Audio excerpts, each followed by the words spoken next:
ரிஷி, சொல்லுங்க நான் சார். ஒரு ஹோட்டலுக்கு போனேன். ஆ அங்க இட்லி மேல வத்திக்கு வச்சு ஏத்தி போட்டேன். ஏன் சார்? ஏன்னா இட்லி பஞ்சு மாதிரி இருக்கான்னு பாக்குறதுக்கு.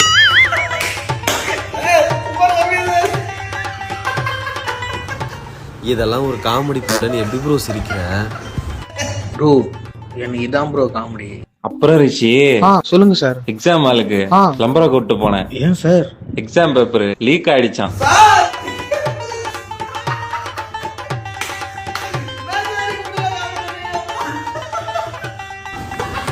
என்ன ப்ரோ ஃபுல் ஸ்பீட்ல பெர்ஃபார்மன்ஸ் பண்ற?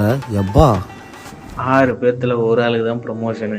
அந்த தற்குறி மேனேஜர் நான் பண்ற பர்ஃபார்மன்ஸை பார்த்துட்டு எனக்கு தான் அந்த ப்ரொமோஷனை தருவான். அதுக்கப்புறம் நீங்களாம் எனக்கு கீழே தான். என்னோட ஹார்ட் ஒர்க் முன்னாடி உன்னோட பர்ஃபார்மன்ஸ்லாம் ஒண்ணுமே இல்லை ப்ரோ. அப்புறம் ரிஷி, ஒரு காமெடி ஸ்டோரி. என்ன காமெடி ஸ்டோரி சார்? வாடா என் சக்காலத்தான்.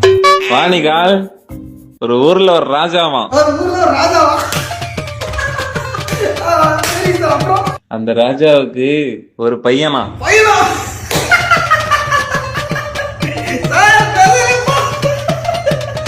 அந்த பையன் போருக்கு போனானா.